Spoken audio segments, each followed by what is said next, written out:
दोस्तों नमस्कार। सिर्फ 7 महीने का वक्त है 2024 के लोकसभा चुनाव को लेकर और चुनाव आयोग की तैयारी है क्या, यह तो अभी सामने आया नहीं है।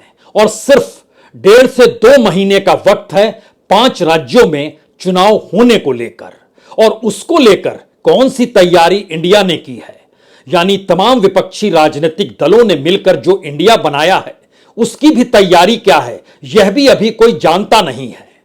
लेकिन सरकार की तैयारी हो चली है, राज्यों को लेकर भी और लोकसभा चुनाव को लेकर भी। और यह तैयारी चुनाव आयोग से कहीं ज्यादा रफ्तार से आगे बढ़ रही है, और शायद इंडिया भी इसमें कहीं पिछड़ तो नहीं रहा है।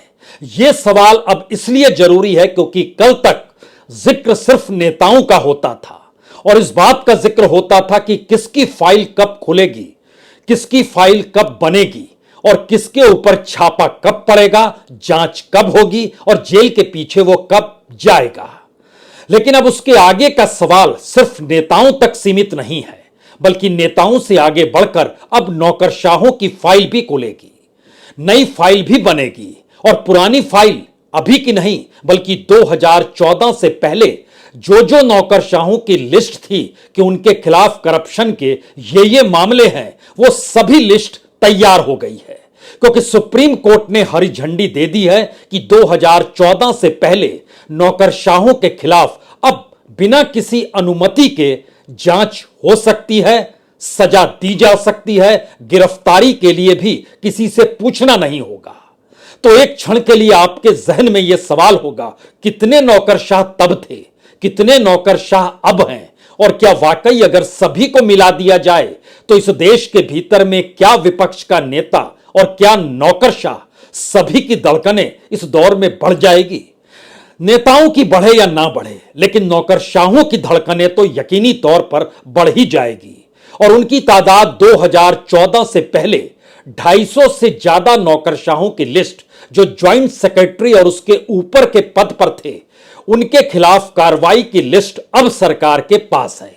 उस दौर में जो भी करप्शन के मामले थे, उस दौर में आय से ज्यादा संपत्ति का मामला हो या अलग अलग घपले घोटालों के भीतर किसी भी नौकरशाह का नाम जो कि संयुक्त सचिव के ऊपर का पद होगा, उसके खिलाफ अब सरकार कार्रवाई कर सकती है। सुप्रीम कोर्ट ने हरी झंडी दे दी है।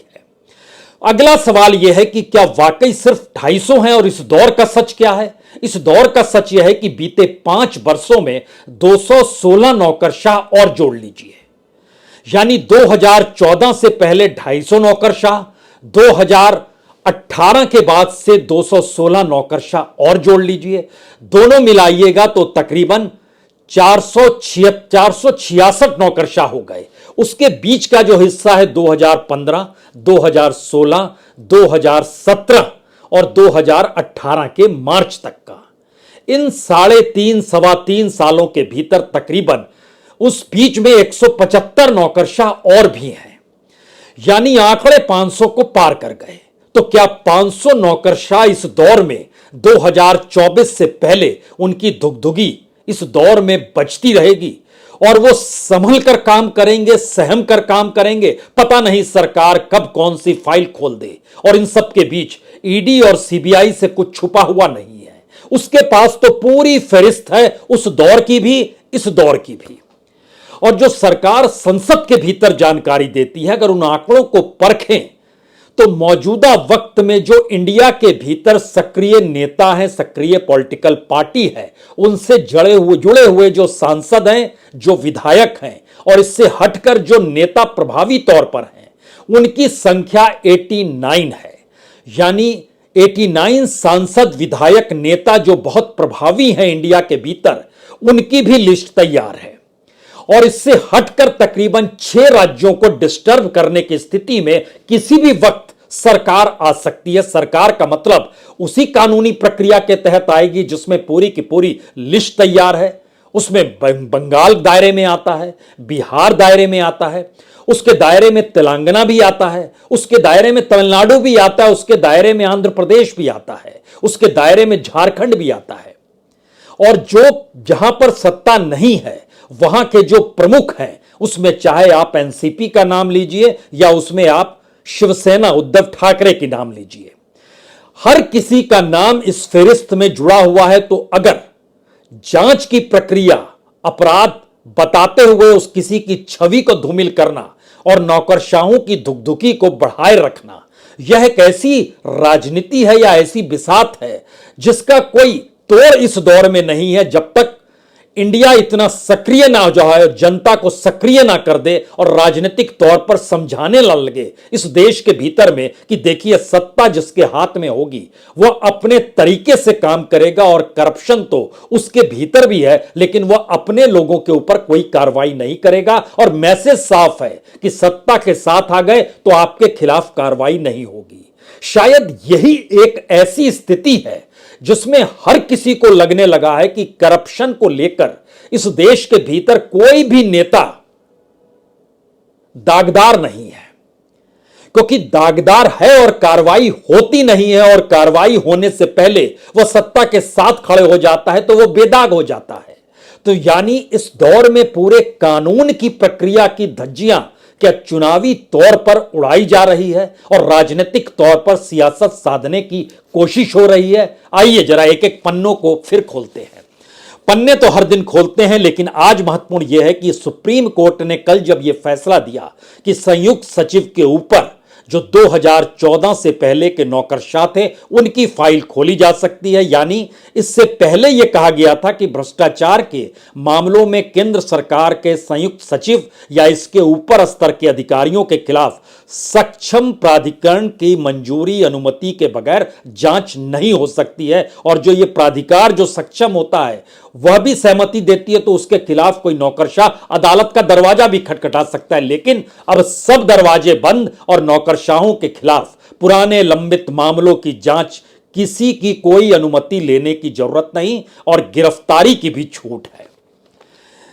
जाहिर है जो इस देश को संभाले हुए नौकरशाहों की टीम है, और उसमें भी आईएएस, आईपीएस, आईएफएस तमाम लोग इसमें शरीक हैं, क्योंकि सीबीआई और ईडी की जो लिस्ट बतलाती है वो बहुत साफ तौर पर कहती है जिनके खिलाफ मामला चल रहा था, सीबीआई के पास तकरीबन 138 ऐसे केसेस हैं जिसके दायरे में तकरीबन 175 नौकरशाह आते हैं, और ईडी के पास भी 57 से ज्यादा केसेस ऐसे हैं जिसके दायरे में 100 से ज्यादा अधिकारी जो खास तौर से मनी लॉन्ड्रिंग का चक्कर हो, संपत्ति बनाने और उसको बाहर पैसा भेजने की जो पूरी प्रक्रिया होगी, उस तमाम दायरे में नौकरशाहों की एक पूरी टीम आती है।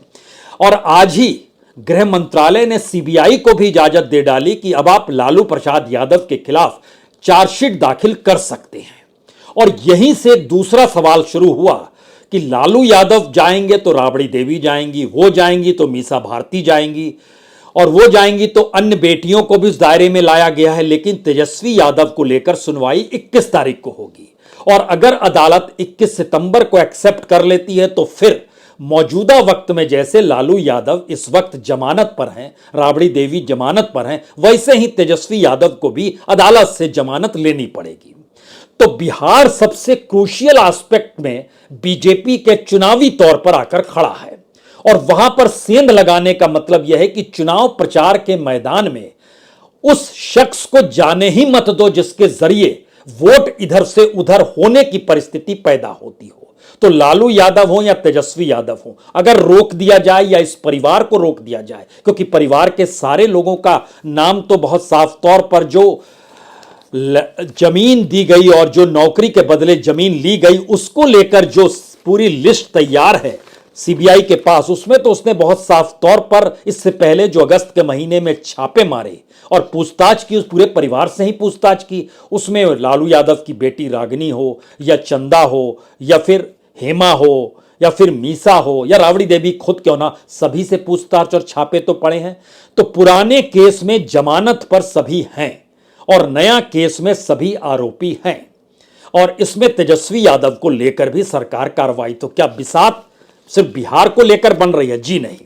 इस बिसात को समझें और उसके साथ नौकरशाहों को जोड़ें। उसके साथ यह समझिए कि जिन जिन क्षेत्रों के भीतर और जिन जिन ऑफिसेस के भीतर जो नौकरशाह करते हैं और उनकी जो लिस्ट तैयार है, उस लिस्ट को हम आपको बताएं उससे पहले एक चीज और समझ लीजिए। हमारी टीम ने जो तैयार किया है उसमें सीधे तौर पर ममता बनर्जी डिस्टर्ब होंगी, अभिषेक बनर्जी जेल चले गए तो, और वो लगातार कह रही हैं, कल भी कह रही थी, बहुत परेशान किया जा रहा है। लेकिन सच ये है कि सिर्फ अभिषेक बनर्जी नहीं बल्कि 1 दर्जन से ज्यादा एमपी और एमएलए टीएमसी के शारदा नारदा कांड के मद्देनजर लिस्ट तैयार है, कब किसी को किस रूप में डाल दिया जाए, लेकिन उससे असर नहीं पड़ता है। तो जिससे असर पड़ता है, अब उसको लेकर चुनावी तैयारी बहुत साफ तौर पर है। बिहार का जिक्र हमने आपसे कर ही दिया। झारखंड में हेमंत सोरेन और सीता सोरेन, यह दोनों राजनीतिक तौर पर प्रभावी हैं, तो इनको क्या जेल में डालकर आदिवासी वोटों को अपने साथ बीजेपी ला पाएगी या नहीं ला पाएगी? इस सवाल का मंथन जरूर है, अन्यथा किसी भी दिन हेमंत सोरेन को उठा के लाया जा सकता है, क्योंकि 3 नोटिस भेजे जा चुके हैं और सरकार अपने तौर पर सूचीबद्ध तरीके से चीजों की तैयारी कर चुकी है।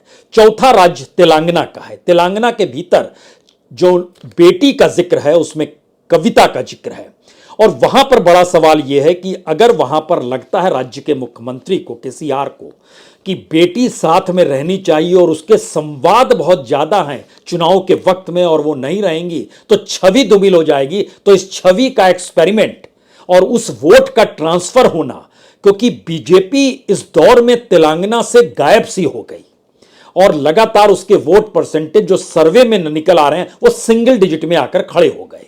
अब उसको यह फैसला करना है कि सूची पर कार्रवाई की जाए या ना किया जाए, क्योंकि यह लिस्ट भी तैयार है जो ईडी की लिस्ट है। उसने 2 बार बुलाया, दोनों बार, एक बार स्केप की, एक बार आई, उसके बाद इतना घबरा गई कि उसके बाद केसीआर ने समझौता ही कर लिया, और समझौता नहीं किया तो राजनीतिक तौर पर एक सहमति सी बन गई, जो मैसेज बार बार कांग्रेस जिसको दोहराती रही। ऐसा नहीं है कि कांग्रेस के नेता इस फरिश्त में नहीं है, लेकिन कांग्रेस की सत्ता जहां पर है उसमें सिर्फ नेता का नाम बघेल है।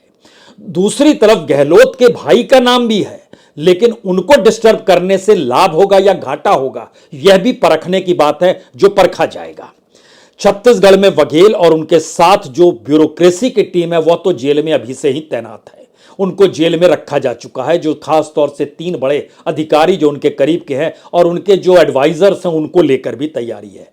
तमिलनाडु में आज ही सैंड माफिया पर छापा पड़ा और ईडी अपने तौर पर संकेत दे रही है कि सत्ता किस तरीके से काम करती है, कार्रवाई करती है, और उसके बाद दायरे में स्टालिन भी कभी भी आ सकते हैं। और सवाल सिर्फ स्टालिन का नहीं है, जो पूरी की पूरी जांच जो ईडी ने सुप्रीम कोर्ट को सौंपी जब लिस्ट, तो उसमें उन्होंने ए राजा का नाम लिया, कनिमोझी का नाम लिया, दयानिधि मारन का नाम लिया, पलना स्वामी का नाम लिया। ये नाम सब बताने के लिए काफी है कि राज्य में, तमिलनाडु के भीतर बीजेपी हो या ना हो, लेकिन राष्ट्रीय स्तर पर अगर उसने बना लिया कि अगर एक को डालेंगे तो सभी को डालेंगे, और अगर सभी को नहीं डालेंगे तो सभी को डराएंगे और अपने अनुकूल कर लेंगे, इन 2 परिस्थिति में उसकी अपनी तैयारी अपने तौर पर है, जिसके लिए ईडी और सीबीआई के अधिकारी बाखूबी सारी चीजों को परख रहे हैं।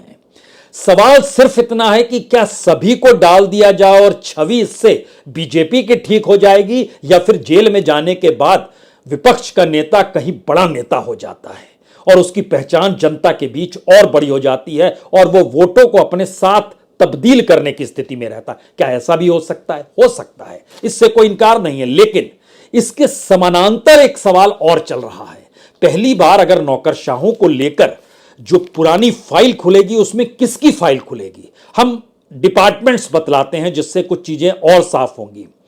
Central excise, new India insurance, passport officers, BCCL जो भारत कोकिंग कोल लिमिटेड है, NIACL, telecom, electronics, handicrafts and handloom, ये पुराने दौर में 2014 से पुराने की परिस्थिति में है। कावेरी नगर निगम जो कर्नाटक में जिसका दफ्तर है, Andhra Pradesh women's cooperative finance corporation, Tamil Nadu का एम्प्लॉय प्रोविडेंट फंड ऑफिस के भीतर जो अधिकारी थे उन पर, पब्लिक वर्क डिपार्टमेंट जो था गोवा का उसके भीतर, स्टेट ट्रेडिंग कॉरपोरेशन जो दिल्ली के भीतर कुछ अधिकारी बैठे हुए थे, पश्चिम बंगाल के 6 आईएएस अधिकारी हैं, उत्तर प्रदेश जल निगम के भीतर के अधिकारी हैं जो उस दौर में कहीं पर उनके ऊपर निशाना था, एनएचआरएम यानी नेशनल ह्यूमन हेल्थ मिशन के तहत जुड़ने वाले लगभग 1 दर्जन से ज्यादा अधिकारी हैं। यह मैसेज क्या है? यह मैसेज बहुत साफ है कि अब इस देश के भीतर में वह नौकरशाह जो अभी तक सोचता रहा कि दरअसल वह पाक साफ स्वच्छ है और उसके खिलाफ कार्रवाई नहीं होगी और वह थोड़ा अपने तरीके से चीजों को परखे तो वह कितना इंडिपेंडेंट रह पाएगा, यह अपने आप में अब सवाल इसलिए है क्योंकि जब नेताओं को नहीं बख्शा, जब मुख्यमंत्रियों को नहीं बख्शा, जब राहुल गांधी को नहीं बख्शा, तो फिर ब्यूरोक्रेट की क्या स्थिति है? उसको लेकर कौन पूछेगा, किस रूप में पूछेगा और कौन आवाज उठाएगा? उसके पीछे तो अपना परिवार होगा और उसकी अपनी सामाजिक मान्यता होगी।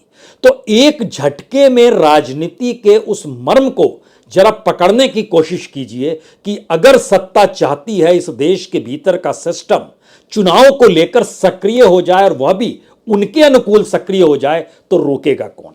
रोक सकती है सिर्फ जनता, और उस जनता के साथ वो तमाम प्लेयर्स इस दौर में राजनीतिक तौर पर इतने सक्रिय हो जाएं जिस इंडिया को सक्रिय होना है, जो अभी तक सक्रियता नजर उसकी आ नहीं रही है। लेकिन जनता को अगर सक्रिय होना है तो उसके भीतर यह सवाल अब खड़े होने चाहिए। लेकिन बहरहाल नौकरशाहों की फहरिस्त में कुछ और परिस्थिति निकल कर आती है, खासतौर से बीते 5 साल में, यानी जब 2019 के इलेक्शन से ठीक पहले से जो नौकरशाही को अपने दायरे में लेने की परिस्थिति शुरू हुई, तो 2023 तक जनवरी के महीने तक कितने नौकरशाह थे जो कि इनके खिलाफ सीबीआई और ईडी सक्रिय हो गई?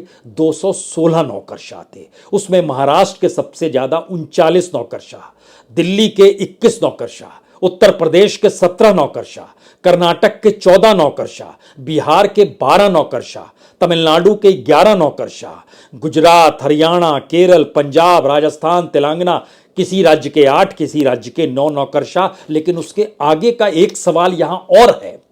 सीवीसी नौकरशाहों की जो पूरी रिपोर्ट तैयार करता और इनके खिलाफ रेकमेंड करता है कि इनके खिलाफ जांच की जा सकती है, उनकी फहरिस्त इस देश के भीतर में जो चुनाव के वक्त सबसे ज्यादा सक्रिय होते हैं उसमें डीएम भी आता है, उसमें बीडीओ भी आता है। और यह जो पूरी की पूरी कार्रवाई है, अगर जो 2 लिस्ट जो सौंपी गई, अगर दोनों को जोड़ दीजिएगा तो तकरीबन 13,500 नौकरशाहों की लिस्ट सीवीसी के जरिए निकली है। 12,756 पहली लिस्ट थी और 887 की दूसरी लिस्ट थी।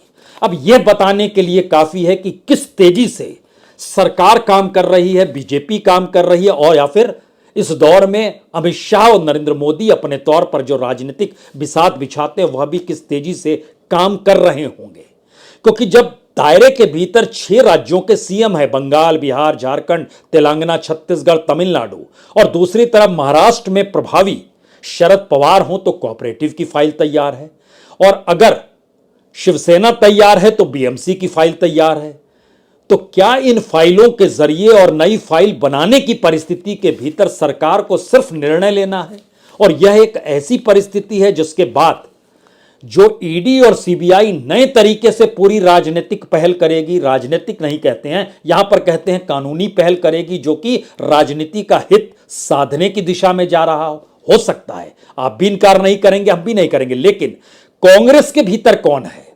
कांग्रेस दरअसल 2 राज्यों को अगर आप परखिए और उनके नेताओं को परखिए तो उसमें एक हरियाणा का नाम आता है। वहां पर सबसे प्रभावी भूपेंद्र सिंह हुड्डा है, उनकी लिस्ट में भी नाम है, ईडी और सीबीआई दोनों की लिस्ट में नाम है। और जो जमीन का मामला है गुड़गांव और उसके अगल बगल का, वो जमीन जो एग्रीकल्चर लैंड था उसको कैसे किस रूप में किया गया, वो पूरी लिस्ट तैयार है। तो किसी दिन भी तो दूसरी तरफ डीके शिव कुमार की भी लिस्ट तैयार है। कर्नाटक में वही ना कह रहे हैं कि हम लगभग 20 सीट तो जीत ही जाएंगे, तो फिर कितनी मुश्किल लगेगी कि अगर उनको ही उस दायरे से हटाकर एक कटघरे में लाकर खड़ा कर दिया जाए तो। तीसरा, महाराष्ट्र के भीतर अशोक चौहान का नाम आता है, उनका भी नाम है, तो अशोक चौहान भी कैसे बचेंगे? बाकी नाम इसलिए मैटर नहीं करता चिदम्बरम सरीखा कि वह चुनाव में प्रभावी इस रूप में नहीं हो पाएंगे। और राजनीति का मिजाज देखिए, चंद्रबाबू नायडू से एक वक्त समझौता हो रहा था, एक तस्वीर बड़ी निकल कर आई थी जिसमें प्रधानमंत्री नरेंद्र मोदी चंद्रबाबू नायडू को कुर्सी पर बैठा रहे हैं, वो बैठना नहीं चाह रहे हैं, फिर बैठा रहे हैं, वो फिर उठ रहे हैं, वो फिर बैठा रहे हैं, यारी यहां तक थी। और वही चंद्रबाबू नायडू अगर सीआईडी के जरिए, स्टेट सीआईडी के जरिए जेल में है, तो क्या वाकई दिल्ली की सहमति नहीं रही होगी? या वही वाईएसआर पार्टी के मुखिया अपने तौर पर वहां पर, जिनको खुद जमानत पर हैं, जिनके खिलाफ 4 केसेस ऑलवेज दर्ज हैं, यानी पहले से ही दर्ज हैं, उनके खिलाफ कार्रवाई नहीं? तो राजनीतिक समीकरणों के हिसाब से अगर कानून चलने लगे और अगर चुनावी तैयारी इसी रूप में होने लगे तो क्या कुछ होगा, वह पूरी तस्वीर आपके सामने निकल कर आती है।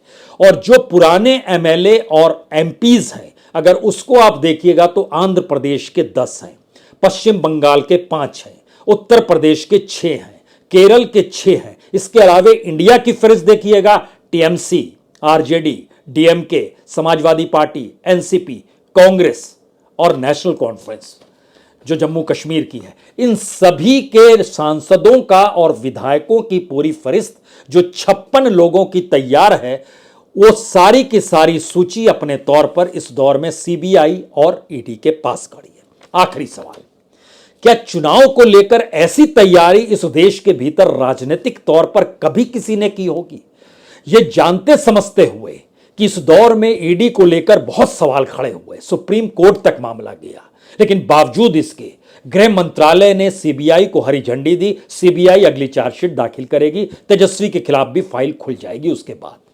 अब यहां पर जो सवाल सबसे बड़ा है राजनीतिक तौर पर, क्या यह पूरी की पूरी प्रक्रिया को इंडिया समझ रहा है? क्योंकि इंडिया के ही राज्य उस सूची के भीतर खड़े हैं जहां पर कार्रवाई होनी है, और यह कार्रवाई सिस्टमेटिकली किस तरीके से होगी और उन्हीं नौकरशाहों से करवाया जाए जो नौकरशाह सरकार से दूर या उनके नजदीक या उनके जहन में कोई इंडिपेंडेंस की भावना या उनकी स्वायत्तता या उनका कॉन्स्टिट्यूशन के प्रति प्रेम रहा हो, क्या उनके जरिए कराया हो, जिससे साफ तौर पर वो कार्रवाई तो करेंगे, क्योंकि वहां भी तो 250 नौकरशाहों की लिस्ट है।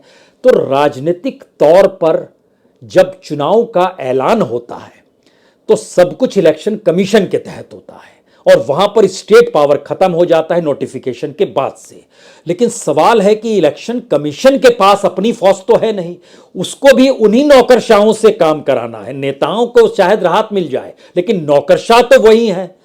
तो गिरफ्तारी, छापा, पूछताछ नहीं तो चुनाव की प्रक्रिया में चले जाना, यह राजनीति की काट क्या होगी?